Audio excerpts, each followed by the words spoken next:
नमस्कार। आप सभी लोगों का एक बार पुनः स्वागत करता हूं आपके अपने YouTube चैनल एडी आयुर्वेद पे। पिछले वीडियो में हमने योग्य सूत्री अध्याय पढ़ा था, जो कि 9वां अध्याय है सूत्री स्थान सुश्रुत संहिता का। आज हम लोग 10वें अध्याय में पढ़ेंगे, जो कि विशिखानुप्रवेशनीय अध्याय है। आइए शुरू करते हैं। अथा तो विशिखानुप्रवेशनीय मध्याम व्याख्यास्यामः यथोवाच भगवान धन्वंतरि ही। जैसा कि भगवान धन्वंतरि ने कहा है विशिखानुप्रवेश।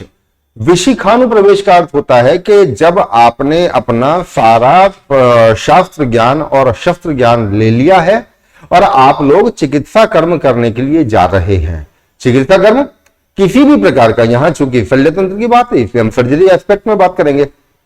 इसके लिए कहा गया है अधिगत तंत्रेण उपासित तंत्रार्थेन दृष्ट कर्मणा कृत योग्येन शास्त्रम निगतताम।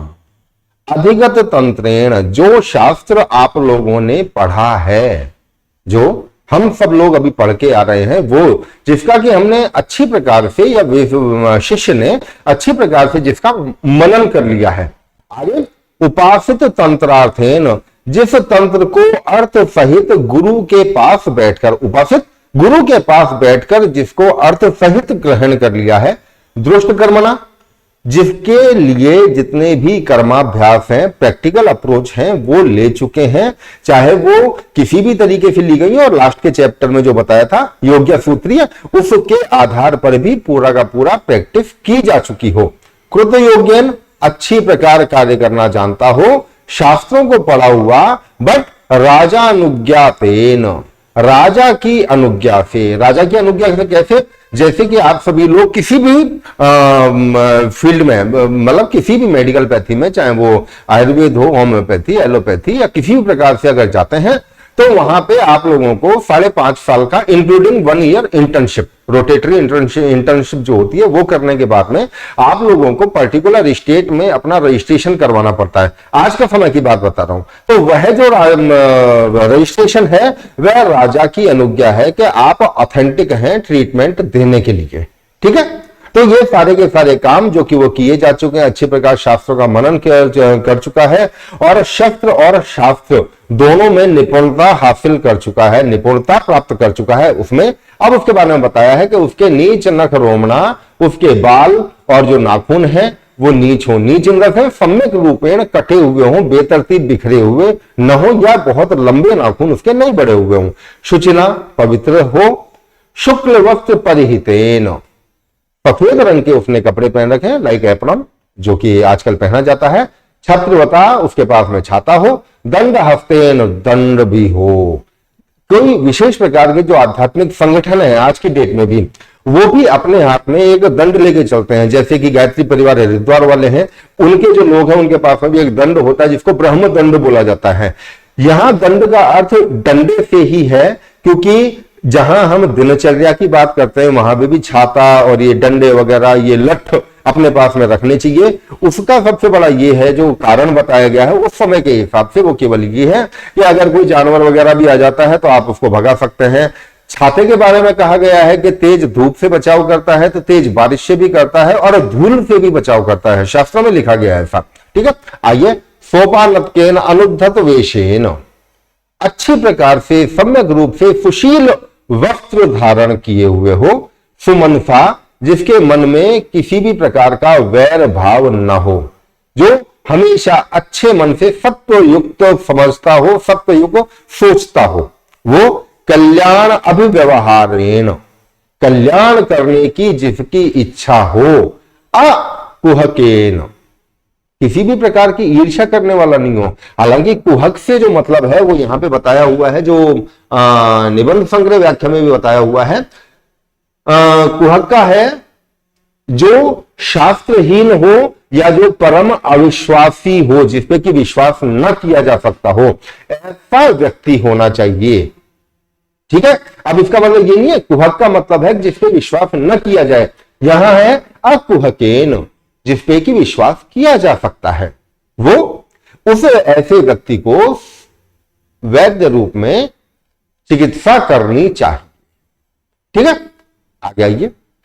यहां बताया राजानुज्ञा, जैसे इसका मैंने विमर्श में ही बता दिया है थोड़ा सा। रोग विज्ञान के उपाय तो दूत निमित्त शकुन मंगल अनुलोमेन आतुर गृहम अभिगम्य। ततो इस प्रकार का व्यक्ति जब चिकित्सा करने के लिए जा रहा है, किसी पेशेंट के घर पे जा रहा है, तो वो हर चीज का ध्यान रखे, दूत का भी, निमित्त का भी, शकुन का भी, मंगल का भी, इन सब का अच्छी प्रकार ध्यान रखते हुए, इनका पालन, इन नियमों का पालन करते हुए ही आतुर के गृह में उसको प्रवेश करना चाहिए। ठीक है, उसके पास बैठे और आतुरम अभिपश्येत, आतुर को देखे, स्पृशेत, उसको टच करे, पृच्छेच, उससे प्रश्न पूछे। ये चीज बताइए। इसी के साथ कहा है त्रिभी एतई विज्ञानोपाय रोगाहा, तीन प्रकार के ये जो रोग ज्ञान के उपाय हैं ये बताए गए हैं प्रायशो वेदितव्या इति के। कई आचार्यों ने ये तीन ही बताए हुए हैं, पश्येत, स्पृशेत, पृच्छेद, पूछना, स्पर्श करना और देखना।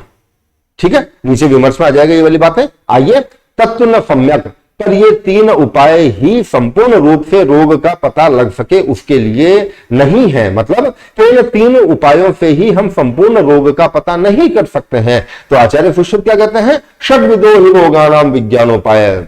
यहां जो मैंने आचार्य सुश्रुत क्या कहते हैं, इसका कहने का मेरा भावार्थ है कि आचार्य धन्वंतरी क्या कह रहे हैं। क्योंकि सुश्रुत संहिता पढ़ रहे हैं और मेन प्रश्नकर्ता, जो मुख्य प्रश्नकर्ता है वो सुश्रुत है, उनकी जिज्ञासाओं का शमन करने का अर्थ यह है कि जितने भी वहां शिष्य बैठे हुए हैं उनकी जिज्ञासाओं का शमन हो जाएगा। इसलिए मैंने यहां पे सुश्रुत का नाम लिया है। ठीक है, उपदेश जो दे रहे हैं वो धन्वंतरी ही दे रहे हैं। तो षड्विदो ही रोगाणाम विज्ञानोपाय, रोगों के विज्ञान के, रोगों को जानने के 6 उपाय बताए गए हैं। कौन से, पंचवी श्रोतादिवी, 5 तो इंद्रियों से, और प्रश्नेन चति, और 6ठा प्रश्न। तो श्रोत्रादि इंद्रियों से 5 प्रकार से जान सकते हैं और 6ठा प्रश्न के द्वारा जान सकते हैं, जो पूछा जाना चाहिए पेशेंट से। और जरूरी नहीं पेशेंट से बताएं, कई बार पेशेंट अगर नहीं बता पाता है तो उसके जो अटेंडेंट है, जो फैमिली मेंबर्स हैं, वो बता सकते हैं। आइए, आचार्य चरक ने रोग की परीक्षा के जो उपाय बताए, एक तो प्रमाण के आधार पर बताए हैं। ठीक है, जो चरक विमानिस्थान में बताए हैं। इसी के साथ अष्टांग हृदय में वाग्भट ने भी 3 उपाय बताए हैं, दर्शन, स्पर्शन, प्रश्न, परीक्षेत च रोगे नाम। ठीक है, अष्टांग हृदय में ही निदान स्थान में 5 प्रकार से रोग के विशेष ज्ञान के उपाय बताएं। यहां पे आप लोग ये जो भी भेद वगैरह विमर्श में बताए हुए हैं, ये कंप्लीशन ओरिएंटेड हो सकते हैं, आपके मूल हमेशा मूल रहेगा। आइए, निदानम पूर्व रूपाणी, रूपाणी उपशय तथा संप्राप्तिश्चेत विज्ञानम रोगाणाम पंचदा स्मृतम। जो 5 रोग ज्ञान तरीके हैं रोग ज्ञान के उपाय के, वो पूर्व निदान सेवन से लेके और संप्राप्ति तक के जो वो 5 बताए। रोग या योग रत्नाकर में 8 बताए हुए हैं। रोगाक्रांत शरीर से स्थानीय 8 परीक्षेत। 8 क्या क्या, नाड़ी, मूत्रम, मलम, जीवाम, शब्द, स्पर्श, दृत और आकृति। आइए, अब श्रोत्रेंद्रिय विज्ञेय, श्रोत्रेंद्रिय सुनने से जानने योग्य जो विशेष रोगेशु, विशेष प्रकार के रोगों में, व्रणास्राव विज्ञानी आदिशु अक्षंते, विशेष व्रण के स्राव वगैरह होते हैं, उनको जानना चाहिए। तत्र सफेनम रक्तमीर्यन निलह स्वशब्दो निर्गच्छति, वायु के कारण जो शब्द युक्त स्राव होता है व्रण में, वो श्रोतेंद्रिय के द्वारा जानना चाहिए। इसी के साथ और भी जो चीजें हैं वो जानी जा सकती हैं। आइए, स्पर्शनेन्द्रिय विज्ञान, यहां केवल एक एक उदाहरण या उपलक्षण मात्र दिया जा रहा है, बाकी और भी आप अपने हिसाब से कर सकते हैं जब पेशेंट के पास होते हैं। तो स्पर्शनेन्द्रिय विज्ञेया, स्पर्शनेन्द्रिय मतलब टच से जानना चाहिए। शीतोष्ण, श्लक्ष्ण, कर्कश, मृदु, कठिनत्वादयः, इन सब लक्षणों का पता टच से लग जाता है। ज्वर, शोफादिषु, ज्वर, शोफ आदि का पता भी इससे लग जाता है।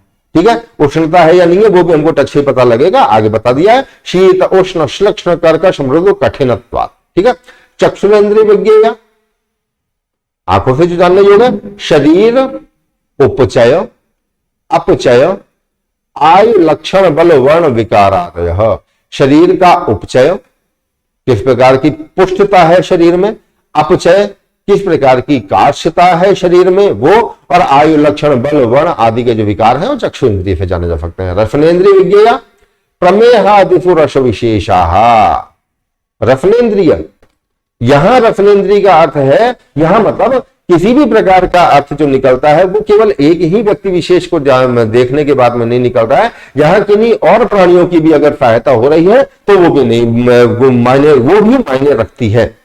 प्रमेय आदि में मूत्र में मधुरता आती है और उसका पता हमें पिपीलिका से लगता है, चींटी से लगता है। माधव निदान में भी इस चीज का, इसी आशय की बात बोली हुई है। आइए घ्राण इंद्रिय विज्ञेया, घ्राण इंद्रिय से जानने चाहिए। अरिष्ट लिंगादिशु वर्णानाम अवर्णाम च गंध विशेषा। व्रणी और अव्रणी में या अरिष्ट लिंग अरिष्ट के जो लक्षण दिखाई देते हैं उनमें भी गंध विशेष प्रकार की जो गंध होती है वो घ्राण इंद्रिय से जाननी चाहिए। और प्रश्नेन च विजानीयात्, प्रश्न से जानना चाहिए, जो हम प्रश्न पूछेंगे उससे जानना चाहिए। देश काल जाति सात्म्य आतंक समुत्पत्तिम वेदना समुच्छायम बलमंतर अग्निम वात मूत्र पुरीषाणाम प्रवृत्तिम अप्रवृत्तिम काल प्रकर्षादेश विशेषान। अब प्रश्न के द्वारा हम कितनी सारी चीजें उससे जान सकते हैं। देश काल जाति सात्म्य, सात्म्य का मतलब कि उसको क्या अच्छा लगता है क्या नहीं लगता है वो चीजें। आतंक, किस प्रकार का रोग है, किस प्रकार की उसकी निदान सेवन से लेके और संप्राप्ति तक की जो भी जानकारी है वो उसमें बीच बीच में चीजें हमको उससे मिल सकती हैं। वेदना कब से है, कैसे हुई, कैसे नहीं हुई, वो सारी चीजें। बल, उसका बल क्या, हाँ 4 कदम चलने पे ही थक जाता है, या जिस भी प्रकार से हम जान सकते हैं। वात मूत्र पुरीष की इनकी प्रवृत्ति या अप्रवृत्ति, ठीक है। और काल वगैरह का प्रकाश, इनको हम प्रश्न से उससे पूछ के जान सकते हैं। आत्म सदृशेषु विज्ञान आभ्योपायेषु तत्स्थानीय जानीयात्, ठीक है। आइए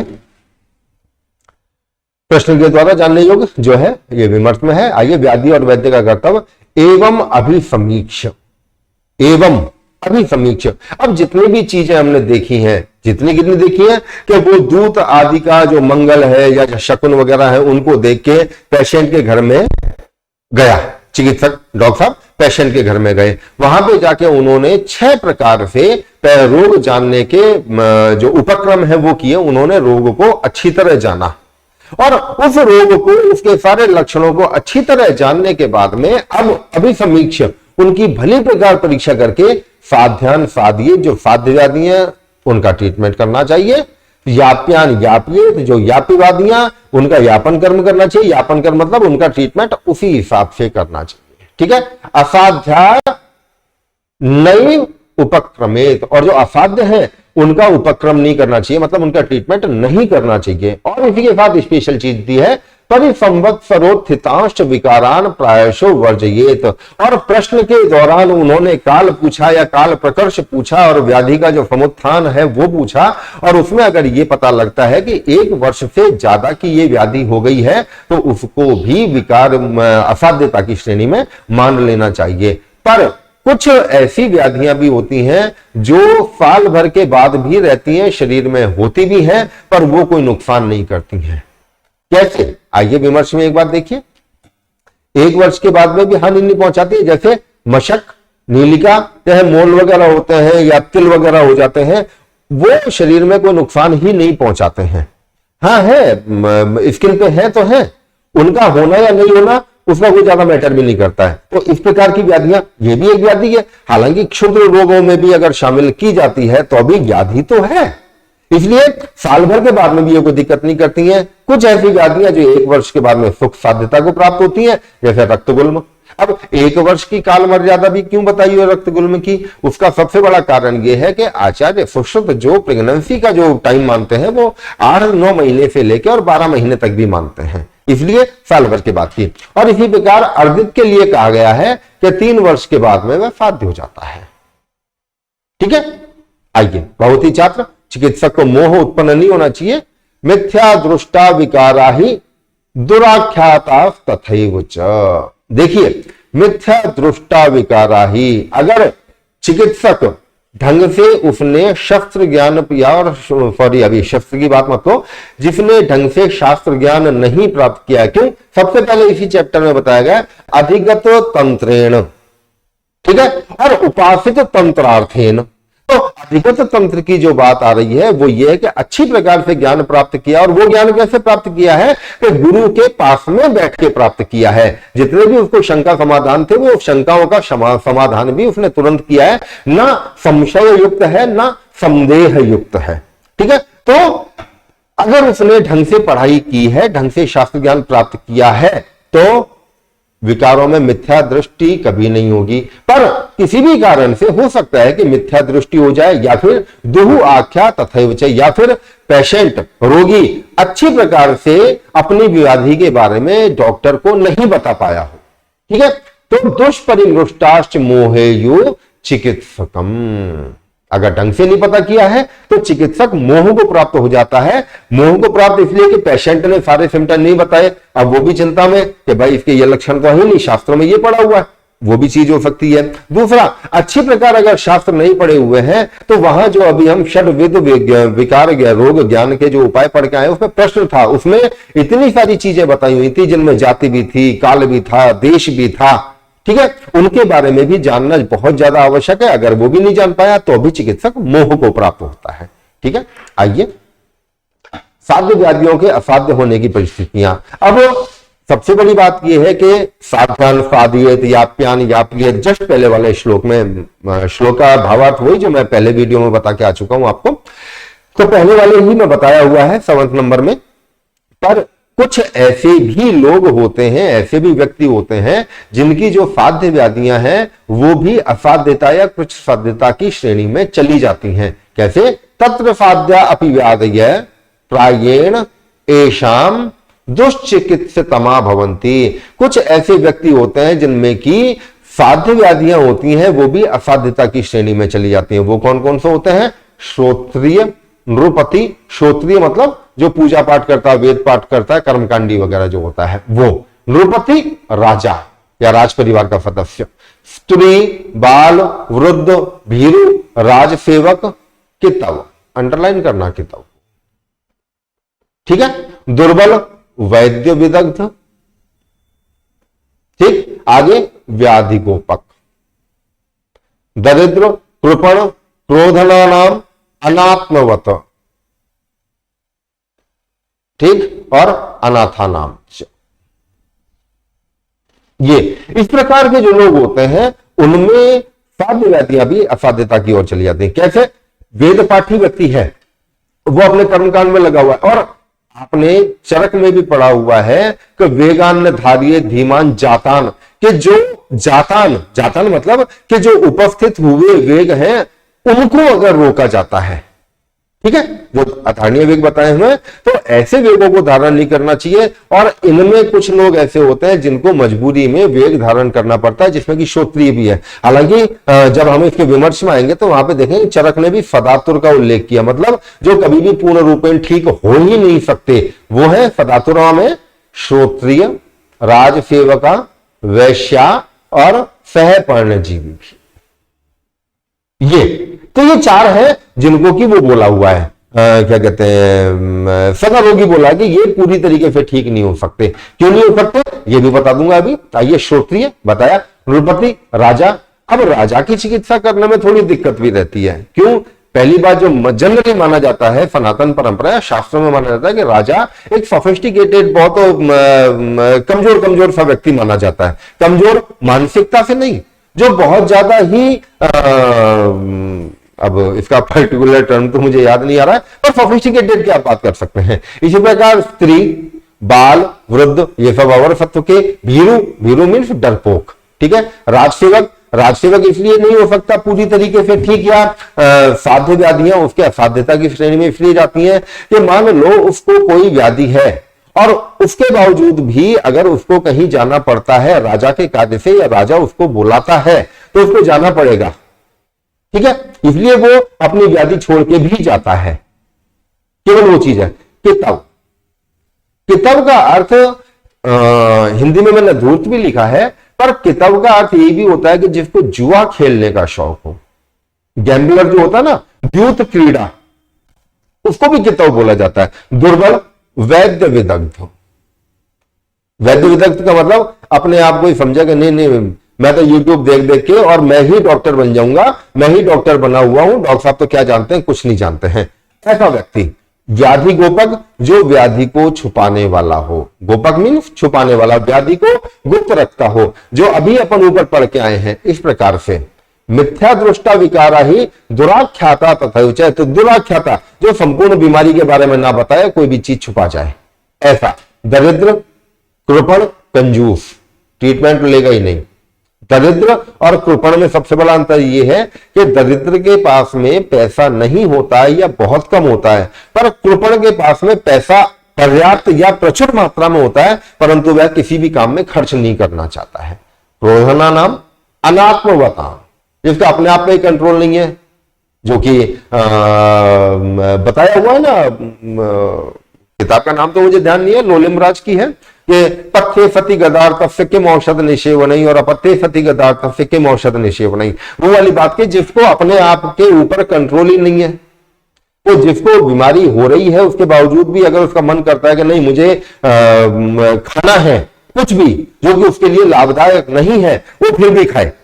व्याधि उसको वो लेना है, किसी प्रकार से औषधि लेनी है, पर वो व्यक्ति औषध नहीं ले रहा है, क्यों? स्वाद के वशीभूत, नहीं मुझे तो मीठा बहुत अच्छा लगता है, कड़वी दवाई मैं नहीं ले सकता।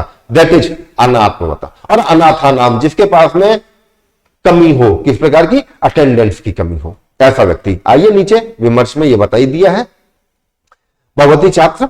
अब क्या क्या फाइनल जो डिस्कशन इन लोगों का रहेगा, एक चीज वो क्या कि सबसे पहले हमने देखी थी कि सब प्रकार के दूत, मंगल और जितनी भी चीजें हैं वो देखने के बाद में आतुर के घर में चिकित्सक ने प्रवेश किया। वहां उसने 6 प्रकार से षड्विध उपक्रम करते हुए उससे उसकी व्याधि जानी और उसको फाइनल करने के बाद में कि हाँ इसको ये व्याधि है तो साध्यान साधियत, व्याप्यान व्याप्यत, और उसी प्रकार से 1 साल के बाद का अगर कोई हो गया है, साल भर के बाद की कोई व्याधि है, उसकी चिकित्सा नहीं करना, ये बताया हुआ है। पर वहां उसको कुछ मर्यादित व्यवहार भी करना चाहिए। उस मर्यादा के बारे में आचार्य ने यहां पे बोला है, स्त्री भी सहास्याम संवासम परिहासम च वर्जयेत।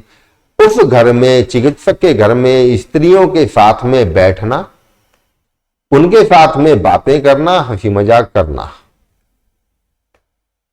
ठीक है, ये वर्जित है। चिकित्सक को कभी भी ये कर्म नहीं करना चाहिए। और इसके साथ दत्तम च ताभ्यो नादे न आदेयम अन्नात अन्यत भिषग्वरई, और किसी भी प्रकार का कोई भी उनसे द्रव्य पदार्थ नहीं लेना चाहिए, केवल अन्न ले सकते हैं।